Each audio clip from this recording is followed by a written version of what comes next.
So welcome, everyone. Good afternoon.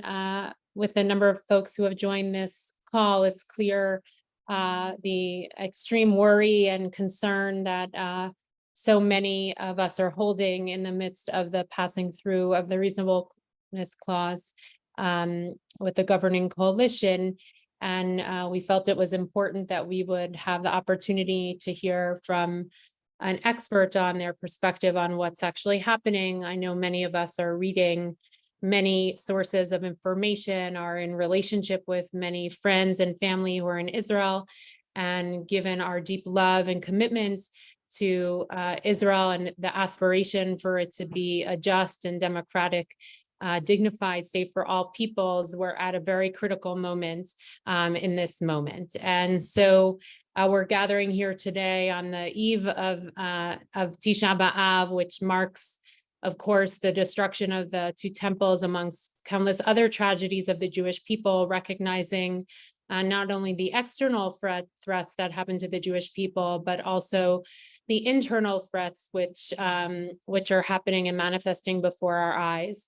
And so we're grateful that in the complexity and intensity of such a moment that we would be blessed with the wisdom of Professor Shany, who has joined us today. And in order to be apprised of what's going on in the situation, continue to understand it, and to lend our support in whatever ways we're capable of doing so. So thank you, everyone, for being here. And thank you to our Israel educator, Kobe Cohen, for organizing the call. And I'm going to invite Kobe to introduce the professor. Thank you very much, Felicia. And welcome everybody to this special session about the judicial crisis in Israel. Before we start, I would like to ask that you will all remain muted. If you will have any questions, and I'm sure you will, throughout the session, please write them down in our chat box. The session is being recorded and will be uploaded to BJ's YouTube channel. And I will start. So on Monday of July 24th, what is now called by the Israeli protesters Shisha B'Av, the Knesset voted to pass a change in basic law, the judiciary, which prevents the Supreme Court from reviewing the reasonableness, cabinet and ministerial decisions. That was only the first major bill of the coalition's judicial reform to pass into a law. Is there a problem with that? Do the people of Israel really have anything to worry about? For that, we have our guest who will try to answer. And now allow me to introduce Professor Yuval Shany, the Hirsch Lauterpatch Chair in Public International Law at the Hebrew University of Jerusalem. He also serves as Vice President for Research at the Israel Democracy Institute. And we are honored to have you with us. Thank you very much, Professor Shany, for joining us. Thank you for having me, and hello, everyone. So allow me to start with a general question. What is the judicial reform, and can it actually be looked as a reform? Yes, I mean, even the name reform is contested, like everything else, I guess, relating to this specific project. So we like to call it in a more, I mean, at least at the Israel Democracy Institute, the Judicial Overhaul. Some of the more critical voices in Israel call it the judicial coup or the judicial revolution. And on the other side, on the government side, it's often referred to as a judicial reform. We are talking anyway, regardless of how exactly we call it. I mean, what we are talking about is the package of legal bills. Some have already been formally submitted to the Knesset. Some are contemplated, but have not yet been formally submitted. And one bill has already passed. And this is the reasonableness bill that passed 2 days ago. The entire package, I mean, we can break it down into specific components, but the general thrust of the package is to limit considerably the power of the Israeli Supreme Court to strike down either laws or decisions that have been passed by the Knesset or the government. And in Israel, it's actually the two branches are very closely aligned with one another, because the coalition that controls the Knesset forms the government. So there is already no clear separation of powers in that regard. So the idea is first to make it much harder for the courts to intervene with laws or with policy decisions or even with specific decisions. And also the second main trajectory strand of this package is to increase the influence of the coalition over the composition of what we call in Israel the gatekeepers, namely the Supreme Court, by politicizing appointments to the Supreme Court, but also government lawyers who in Israel are civil servants who are independent of the politicians. So the general thrust is to limit the power of the courts and to politicize the courts and the legal advisory services. And this has been done mainly through 4 pieces of legislation. We can go in greater details into each one of them. I will just note very briefly, changing one bill to change the composition of the selection committee, namely how judges are elected, one bill to limit the influence of legal opinions by government legal advisors, one bill to limit the power of the court to strike down legislation, and one bill which has just been passed, the reasonableness bill, which limits the ability of the court to review this executive decisions by the government. And so if you can give us, that was a great start. If you can give us in highlights, what are those major changes that they're trying to do? We brought up the unreasonableness bill that was passed this week, but what are the other things that the coalition is trying to change? Okay, so with regard to judicial appointments, the system that we currently have is very different from the US system. It's a system where you have a committee for selecting judges. The committee has 5 professionals, judges and lawyers, and 4 politicians. So the idea is that there will be a conversation between politicians and professionals, but in the end, professionals have a majority, although with regard to Supreme Court appointments, both politicians and judges have veto power.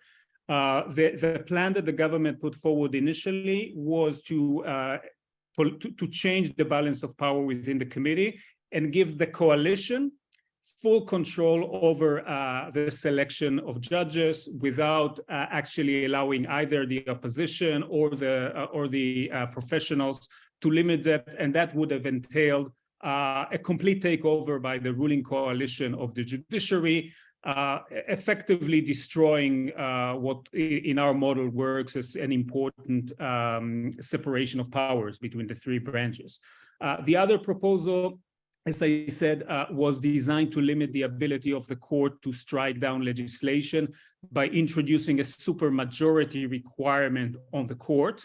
According to one version, 15 out of the 15 judges would have to vote in order to strike down legislation. And even then, the Knesset could, by a single vote majority, override the decision by the court. So effectively nullifying judicial review over legislation.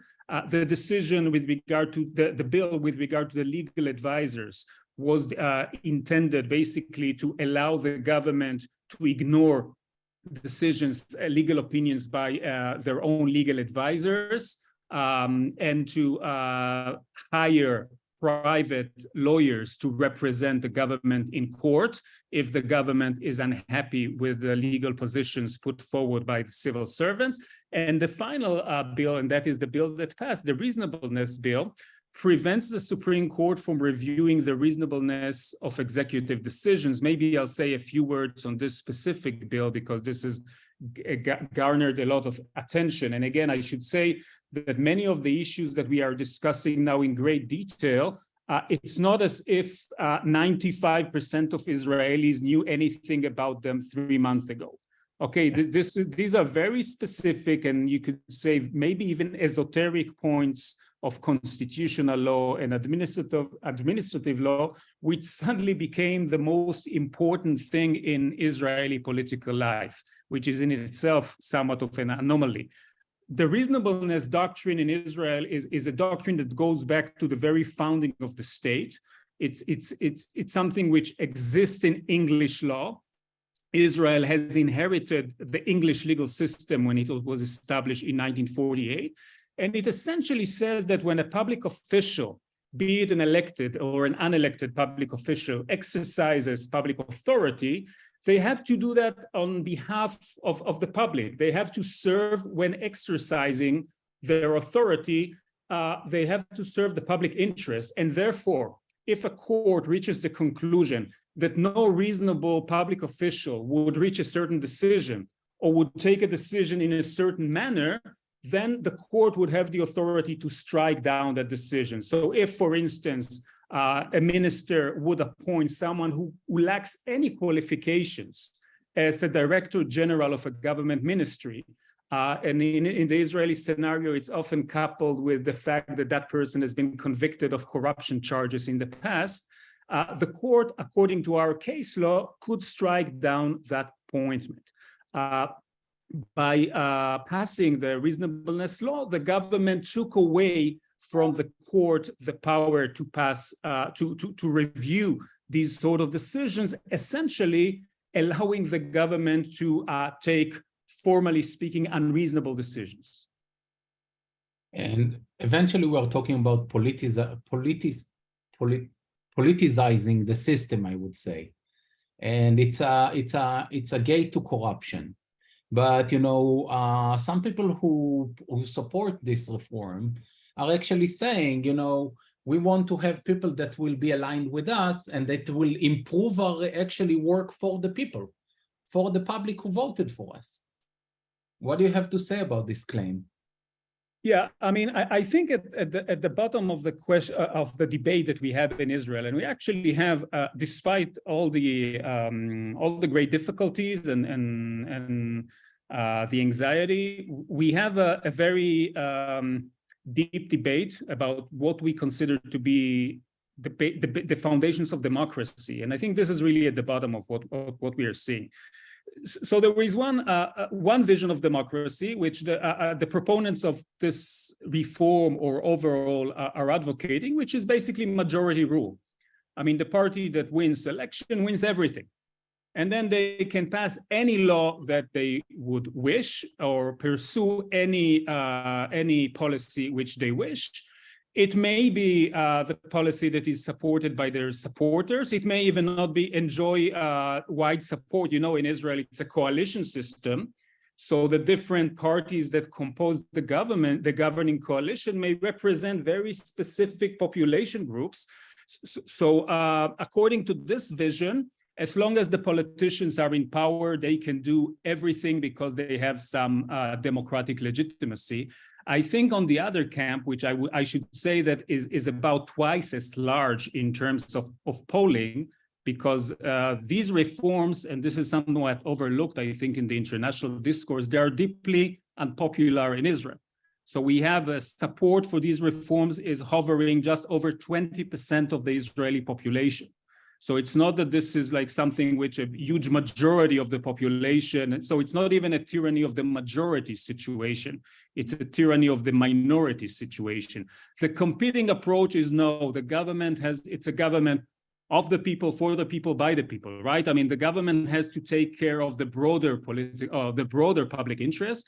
They should serve not only the people that voted for them, not only the people who are the political base or the special interest, they should support the entire population. In order to ensure that they do so, we have majority rule, but we also have checks and balances, and we have the rule of law, and we have human rights, and we have safeguards against corruption.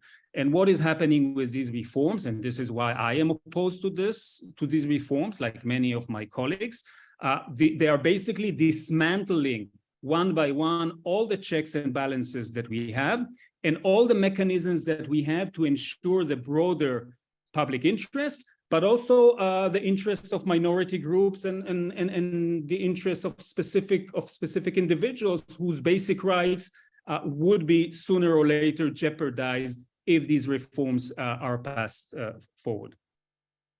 But the politicians who are supporting the reforms, the coalition members, they all talk about the ability or their incapability of governance. And they are saying that this reform is crucial for them to be able to govern. What do you have to say about that? Well, first, in terms of, we've had many governments in Israel, and these governments have made many decisions and have changed policies. Many of these policies I personally disagree with, but I think it's somewhat of an exaggeration to maintain that governments have been unable to rule because there is a shadow of the Supreme Court. I mean, you live in a country where you have at this point in time, a Supreme Court which makes life very hard for the executive branch, also for the legislative branch. But I think, and I don't want to go into the US debate, which has its own particularities, but I think even in the US, it would be an exaggeration to say that the government is unable to govern. Now, the Israeli Supreme Court is considerably weaker than the US Supreme Court because we do not have a constitution, and the majority in the Knesset can pass almost any law that they wish. And they can also change the constitution by a single person majority. So we are very far from the picture of judicial tyranny that is being, painted by supporters of the package. And if you also look at empirics, how many cases did the government lose in court? This is a good indication. So we have a number of multi-year research projects which have measured this, and all of them come to the same conclusion. It's between 10 to 15% of cases which the government loses in court. Again, this is a very far cry from being unable to govern. In the history of the state of Israel, there have been 23 cases in which a law had been struck down. So we have judicial review of legislation since 1995. We've had, for almost 30 years, we've had less than 25 laws struck down. So the rate of intervention, even when you compare it to Supreme Courts in the United States, in Europe, it is actually a quite restrained judiciary. And I should also say that there are many now conservatives on the court. I mean, the previous governments, which were most of them Likud governments, or dominated by the Likud, they were quite successful in pushing through conservative judges. And at this point in time, it is fair to say that there is a sizable minority on the court, which is very conservative. So the picture that is painted, I would say, is much more nuanced. Now, I wouldn't say that there is no room for improvement or that the Israeli legal systems can be tweaked. And maybe the court has gone too far in reviewing certain decisions, and you can fine-tune the scope of its activities. But what we are talking about is not fine-tuning. It's really throwing the baby with the bathtub water, destroying the Supreme Court, destroying the other rule of law institutions that we have in the country. So when we're talking about separation of powers, eventually checks and balances, it seems that in Israel, you only have actually two branches that are fully operational.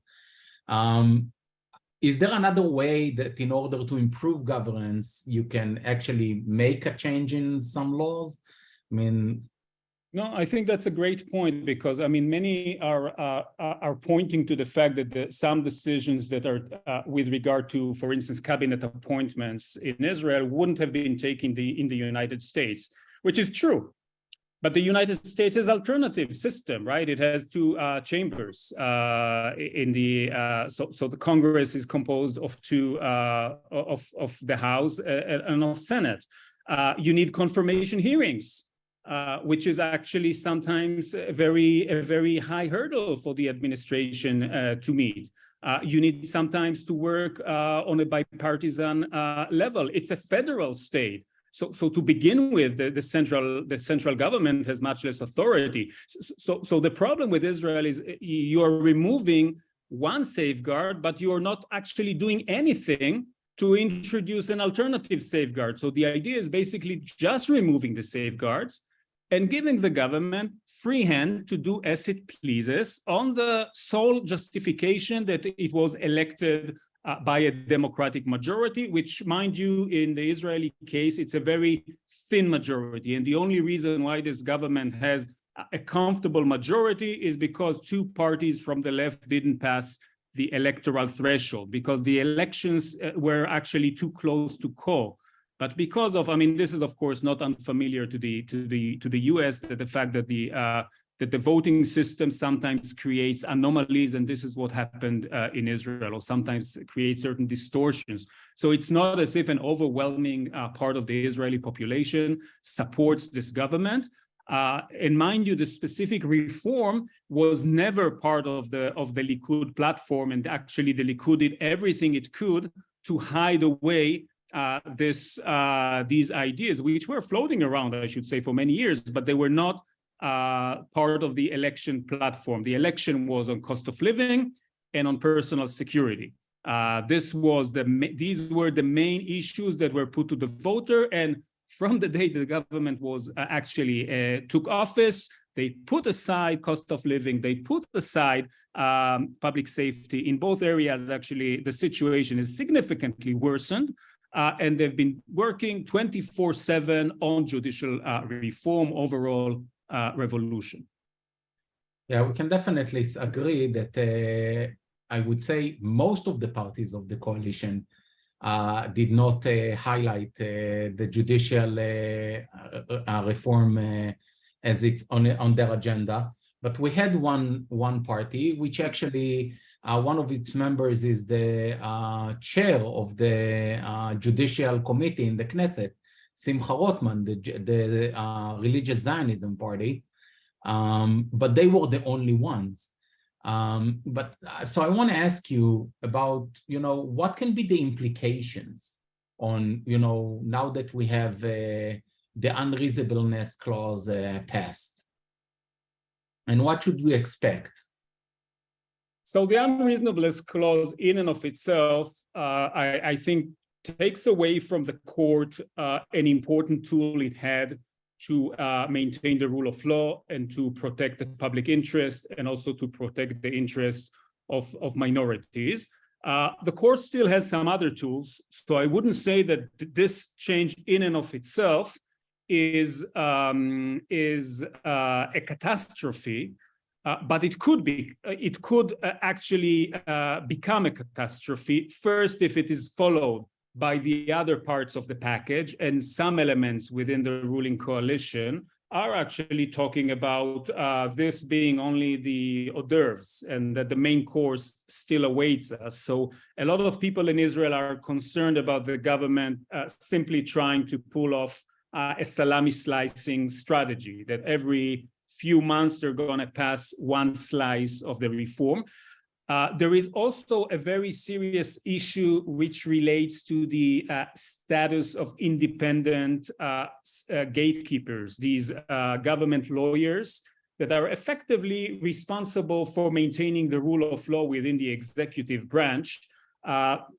Up until now, the government could hardly remove them from office in the Israeli system, because that would have been regarded, unless the government had very good reasons to do so, because of their performance or misperformance, it would have been deemed unreasonable for the court to remove an independent gatekeeper. The concern here is now that the reasonableness protection has been lifted, that the government might be tempted, for instance, to try to fire the Attorney General.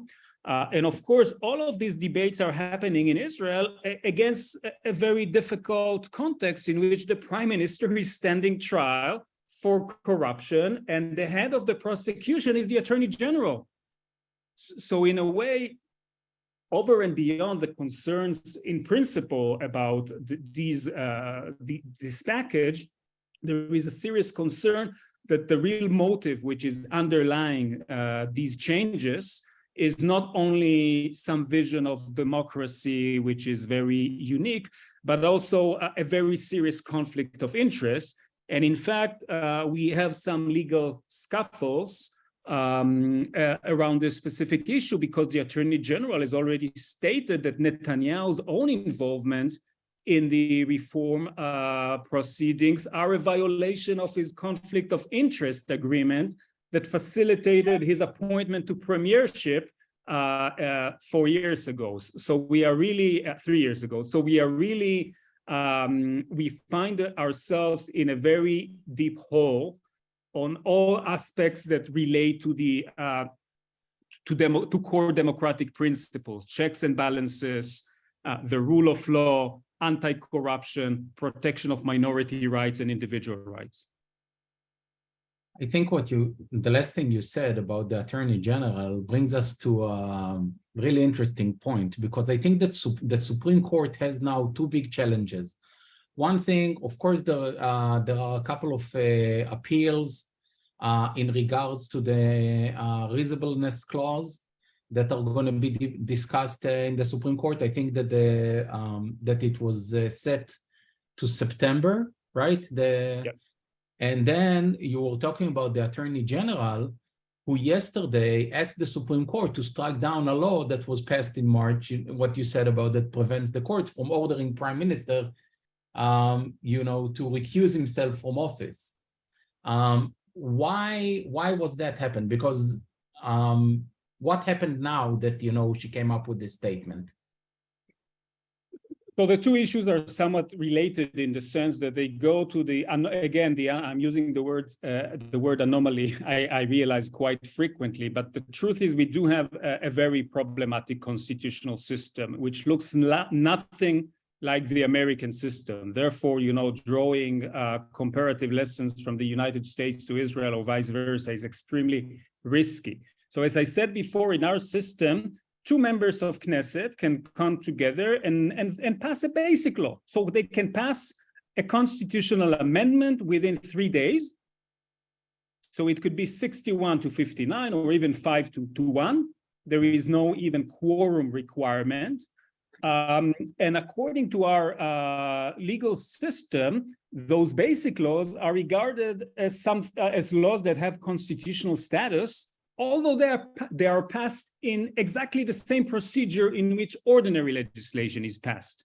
So once the Prime Minister troubles came to the forefront in this specific context, and when the Attorney General prohibited the Prime Minister from engaging in any activity, in any political activity relating to this reform package, because she says, I think rightfully, that he gains to benefit personally from the weakening of the court of judicial review. And we can go later and explain how, but the fact that he basically is involved in legislation that could end up in her being fired, or some of the other prosecutors being fired, this is a conflict of interest. So the coalition, in order to basically deal with this legal opinion, they went and passed a basic law, which prevented the Attorney General from essentially removing the Prime Minister for violating his conflict of interest agreement. And now, before the court, the question are there grounds to strike down the law that prohibited? So it sounds like a bit like a Chad Gadia. I mean, this. So one element of the system is trying to limit the other element, and she took the view that this falls reporting in progress crisis and the latest developments since Monday. My name is Adina Morlo Ayalon, and I am Chief of Staff, and we are. It wasn't from your end, but give me a second. I need to unmute you, Yuval, because I muted everybody. Let me look you up. And this is just a reminder for everybody. Please stay muted for the discussion. Thank you. So just to finish this point, the Attorney General took the view that this falls into a rare category of cases in which the court has opined in the past that it may strike down a basic law if the very passage of the basic law qualifies as an abuse of a constitutional process. So if it was done in order to advance a personal interest, or if it was really not a basic, it's an ordinary law that simply has the title basic law, but it doesn't really belong to the category of constitutional laws. And the Attorney General thought that this is the case, this may be a case in point, because the question here is very specific and is designed to benefit the Prime Minister personally. So she feels it's an abuse of process, and we will see how the court comes down on this. But the question of under what conditions, if at all, the court can strike down basic laws would also come to visit us again with regard to the reasonableness law, where, as you said rightfully, Kobe, there have already been actually 3 cases brought in the last 24 hours challenging that basic law, alleging that it is an abuse of process because there have been a number of procedural irregularities. This law had been passed very quickly in Parliament with very limited substantive deliberation, but also because there is another category that the court, some of the justices suggested could result in striking down of basic laws, and that is that the law in question actually runs contrary to the very foundations of the state as democratic and Jewish.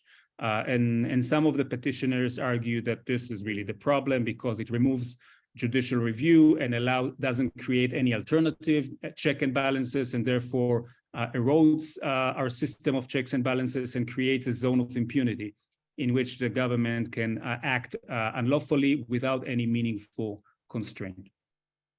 Yeah, we can definitely say that the Supreme Court is in a lose-lose situation because eventually, no matter what their decision will be, they're going to be slammed at this point either by the coalition that are going to target even harder, they're going to target them even harder than what they're being targeted now, or the people protesting in the streets that are really concerned with what's happening in Israel's democracy. And yeah. No, yeah, you're right. I would say, on the other hand, the court, for many people in Israel, it was not an interesting institution. I mean, they were not actually following the decisions of the court. And what we have seen, and I think it's quite dramatic, that a lot of the protesters are really seeing themselves as tasked with the mission of protecting the Supreme Court. So we're actually seeing T-shirts. So it's a little bit like the U.S. with Ruth Bader Ginsburg. You see T-shirts with a photo of the president of the court, Esther Hayut, by protesters, and by the Attorney General, Galit Barada. So it happens that the 2 main basically gatekeepers that we have are both women, which is very interesting. And people on the protest actually are talking about, I mean, are calling for Chofesh Shivyon Bet Mishpat Elyon, so freedom, equality in the Supreme Court. So this is the rallying cry. And again, for us to, I mean, 5 months, 6 months ago, to think that people would be on the streets and calling slogans in favor and shouting slogans in favor of the Supreme Court, this would have been quite inconceivable. So we are seeing that the court is becoming much more popular, much more, its importance is being much more understood. But you're right that these decisions are very difficult. So this is why some experts think that the court will try, at least in the reasonableness decision, to try to wiggle its way out and find a middle way in which maybe the law wouldn't be struck down, but it would be read down, so it would actually have more limited implications than the drafters would have hoped. Yeah, I want to go back to the polls that you mentioned. You were talking about the public opinion, and actually the Israel Democracy Institute has great polls. I highly recommend people to go and check up their website. But I want to talk about your last poll that was actually checking the public sentiment towards the judicial reform, that actually showed that, if I remember correctly, 38 out of the Likud supporters or Likud voters are against the against the judicial reform. 38 support, and the rest don't have any opinion. So who are the big supporters of this reform? If So even this in the Likud, more than a third is against it. Right. So I would say that the run-of-the-mill Likud supporter is not interested at all in legal reform. I mean, for them, they voted Likud for other reasons. Okay, the economy, personal safety. Some of them are very concerned about Jewish traditional values and issues like that. There is within the Likud, there is a group which is, and there are some politicians. The Minister of Justice is probably, Levin is probably the most senior of them, who have advocated for many years that there should be a redrawing of the balance of power between the branches of government. And he takes this, I think, more one-dimensional view of what democracy is. But behind the package, there are other interest groups who have, each of them has their own axe to grind with regard to the Supreme Court. So the settlers are, some of the settler leaders are critical of the court for preventing the expansion of settlements on Palestinian private land. The ultra-Orthodox are critical of the court because it struck down a number of laws that provide, that exempt ultra-Orthodox young men from military service. And a number of politicians have been, including Aryeh Deri, who's the leader of Shas movement, have had their own, how to say it, some confrontations with the legal system. They've been accused of corruption. In the case of Deri, he was convicted 3 times for corruption charges. The prime minister is standing on trial for corruption charges. So there is also this group of politicians that that is resentful of the fact that there is a legal system that puts them into checks and that prosecutes them if they commit corruption offenses. So I would say that it's a bandwagon on which a number of different constituencies climb. But I agree with what you said, that when you look at the overall total, mostly of the Israeli public and almost half of the Likud voters are not supportive. Yes, I want to go being minded of time, I want to move to people's questions, and I'll read a couple of them from the chat box because there are a couple of questions that you actually answered on. The first one that I'm choosing is Morty Miller. He was asking, is one of the reservist motivations concern about being accused of war crimes, either because the current administration might order actions that are questionable, or because the removal of internal Israeli independent investigation procedure would open the door for just direction by international agencies?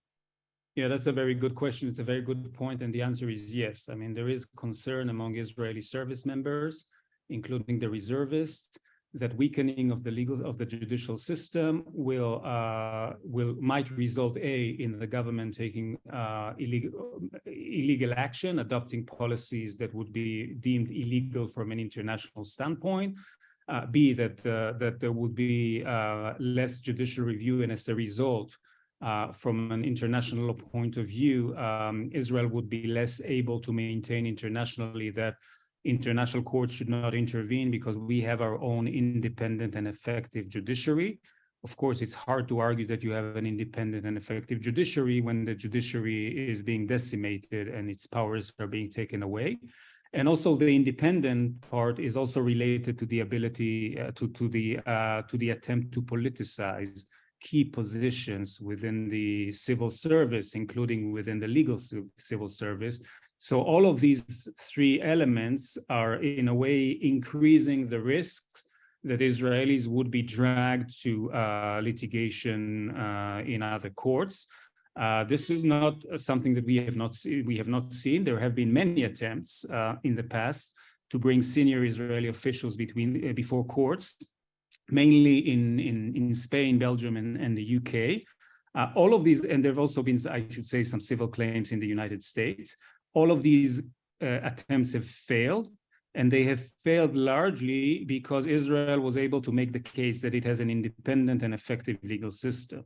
And the concern here is that weakening of that legal system would change the situation. I should say that there is already a pending International Criminal Court investigation against Israelis. So this is not an hypothetical risk. It is a real risk.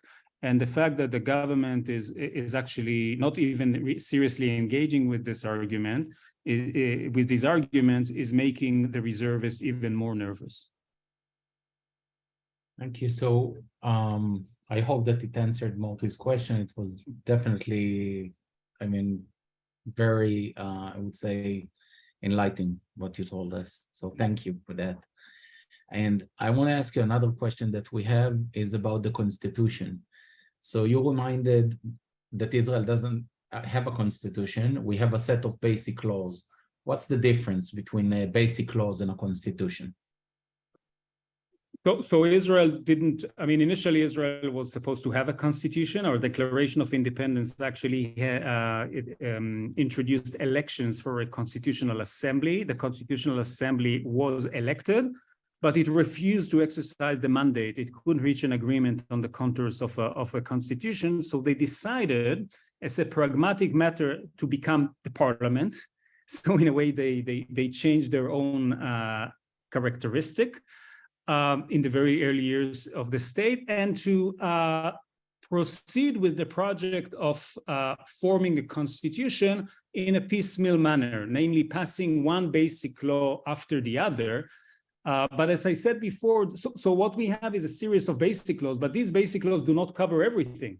For instance, they do not cover the question, how do you legislate? I mean, how do you pass a basic law? I mean, this very fundamental issue is not regulated in any basic law.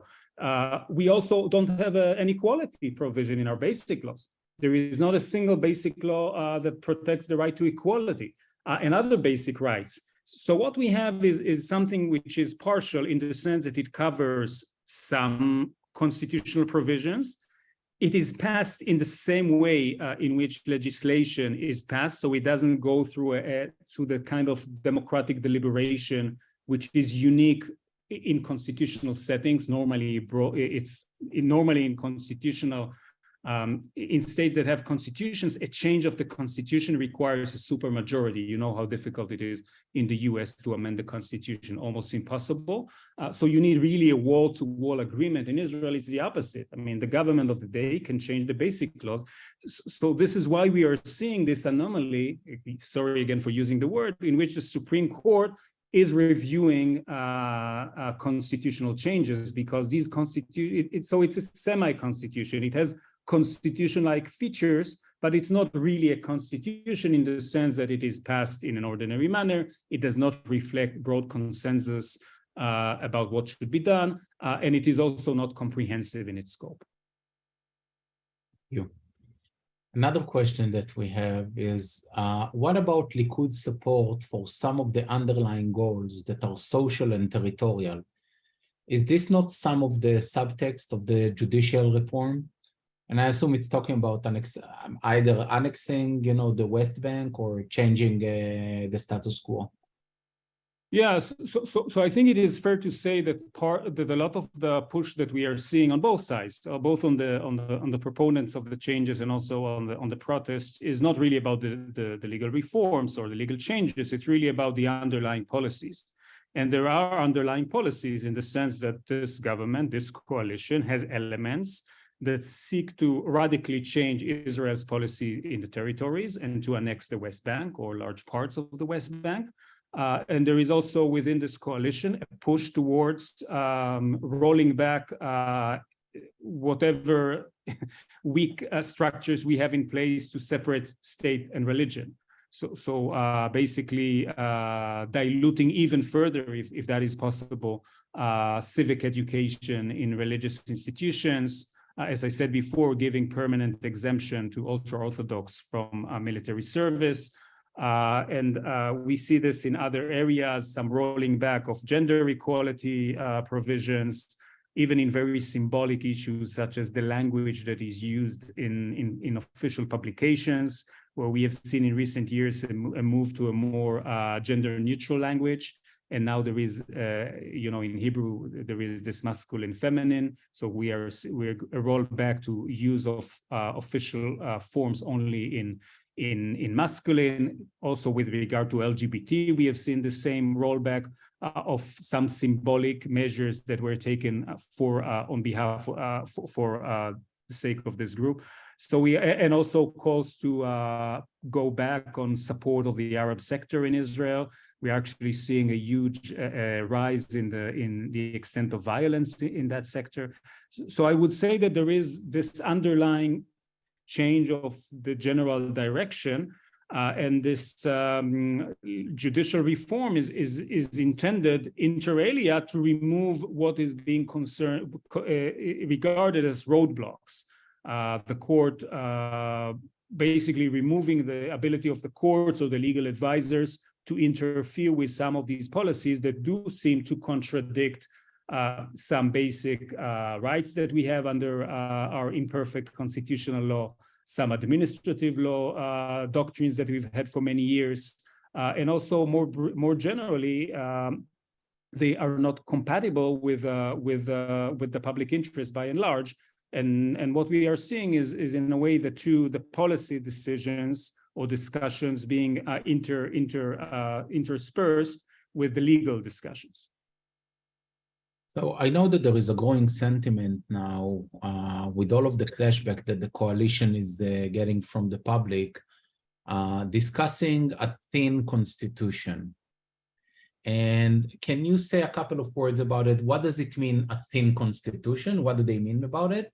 And do you think it's something achievable with the current, I would say, political tides in Israel? Well, a thin constitution is, we've heard in recent years, I mean, in recent months, there have been a lot of thinking within Israeli academia, think tanks, public debates, the press, as to how can we pull ourselves from this hole. And I think there is generally a broad consensus among thinkers that Israel would need a constitution.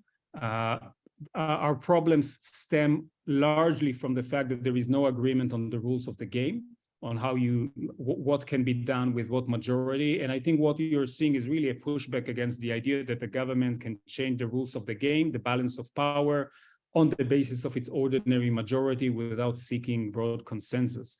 So I think there is a broad agreement that we need something like that. At the same time, there is also a deep sense that it's unlikely that we can get agreement on many questions relating to values. So for instance, on state and religion, or on the principle of equality and its applications, or on the rights of the Arab minority in Israel. I mean, these are things where at this point in time, it would be almost impossible to reach any form of consensus. So we're not closer now on these issues than we were in 1948 when the state was established. But maybe on a more narrow procedural set of issues, under what majority you need to pass certain decisions, and what type of decisions would require this supermajority. This is maybe something that could, which is in a way neutral, because we are not defining the specific issues. We are only categorizing what types of issues. So on these more narrow or thin scope of issues, maybe there is some room for hope. At this point in time, the level of animosity and distrust between the different political camps is very high. But there may be, going forward several months, and things change very quickly in Israel and in the region, maybe there will be some renewed momentum towards agreeing. The president put a few months ago a proposal that included many of these elements, and that would have been actually quite close to if this would have been adopted, it would have been quite close to having a thin constitution. So I have a question. It's semi-related to, the judicial reform, because it's asking actually, how many people in the current coalition live in the West Bank settlements? I'm not sure. It's semi-related because we can definitely say that religious Zionism has a really strong, I would say, hold of this coalition. But do you know the numbers? I'm not sure. No, I don't have it on the top of my head, but there is a good number. It's not this is more than you can count on the fingers of one hand for sure. And some of these settlers have key positions within government. So 6 cabinet members, if I remember. Sorry? 6 cabinet members, if I remember correctly. That could very well be the case. So we do have some key members of the coalition who are living in settlements, and the settlers as a political force are very influential in this government. They realized it a long time ago. I would like to ask, we have a time for one more question, if that's okay. A lot of people are mentioning, once again, from the people who support the reform, that when the disengagement happened, it wasn't backed up with public's opinion, and it was the same thing like doing the judicial reform, that there was no, I would say, negotiations with the people. And do you have anything to say? Can we compare the two situations? Yeah, well, I think it's very hard to compare. It's really comparing apples to oranges. The disengagement, this is this is the classical political prerogative of a government, whether they want to send the army in or send the army out or negotiate a peace agreement or unilateral withdrawal. Governments have been doing this in Israel for decades. Menachem Begin has decided to withdraw from the Sinai Desert, but he also decided to annex the Golan Heights. So these are, in the life of a nation with unstable borders like Israel, this is pretty much what government should be done. I would also take issue with the characterization that there was no consensus. Mind you, the Likud party actually decided to go with the disengagement. The left parties were obviously supportive, and it was also a very popular agenda. Most Israelis, there was a large bloc of Israelis that supported this, and in the ensuing elections, the remainder of Likud that was still against this plan crashed. So Netanyahu became then the head of the Likud. Mind you, he was part of the government that approved this to begin with. But in the next elections, when he ran against this, he received only 12 seats. 12 seats. This was the lowest number the Likud has ever gotten. So I wouldn't say that it's really comparable in any way to a constitutional change of the basic features, the basic characteristics of the Israeli state. I would say the whole idea, I must say, we hear a lot in Israel about the disengagement and the court. Where was the court in the disengagement? Which is a bit of a silly argument. I'm not belittling, people have undergone, for many people, this was a traumatic experience. People had to be removed. Of course, for soldiers who had to protect them in those areas, it was also traumatic to serve there, and I've had the opportunity to serve there as a soldier. So it's not exactly, it's again a much more complicated question. But where was the court? The court actually gave them increased the compensation that was due to them. But the idea that the court would strike down a government policy to change the borders of the state, that would have been for the court hyper degree of activism, which I really have never seen a court in human history go in that direction. So the fact that the court didn't really adopt decisions that would have been completely outrageous. And now that this is held against him when we are talking about his day-to-day operations, this seems again like a very strange argument to make. I tend to agree. I remember that actually even the last, I mean, the Haredim were the last one to appeal to the Supreme Court in the past government against Avigdor Lieberman as Minister of Finance, and the Supreme Court ruled in favor of the Haredim when Lieberman was trying to hold, I think, some of the subsidies they received for daycares. So the hard accusations that the Haredim and the settlers have against the Supreme Court are not really being supported by real results. No, Kobe, what I can say is, look, I mean, Israel has had for the last 40 years, most of the governments were right-wing governments, okay? The court is operating as a counterweight to the government. This is what it does. So it's only natural at some level that the court would be seen as more of a nuisance, right? More of a spanner in the wheel. Yeah. Than by those who are in power almost all the time, than by those who are almost never in power. Yeah, I tend to agree, and that was a great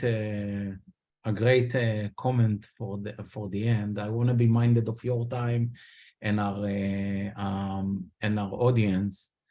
So first thing, I really want to thank you for joining us tonight and you know, shedding light on the legal situation. As I said before, the Israel Democracy Institute is a great resource to learn about Israeli democracy and public trends, and I highly recommend that you will all check it out. I will send the link for the website. But thank you, Professor Shany, for joining us and for your time. I hope that on this Tisha B'Av, you know, people will have more thoughts about what we can do to ensure that the third temple, as we can call it, doesn't collapse. And I had one question from the audience that was less related to, you know, to our session, but it was general. So I will say that BJ has partnered up with Jewish organizations to rally in front of the Israeli consulate tomorrow at 5 p.m. And I will email the details on where we meet and who's joining us soon. So thank you very much, Professor Shany. Thank you very much, and take care, all of you. And let's hope for better days in Israel. And that will keep on having a thrive democracy in the Middle East. Hopefully. Thank you. Take care. Bye.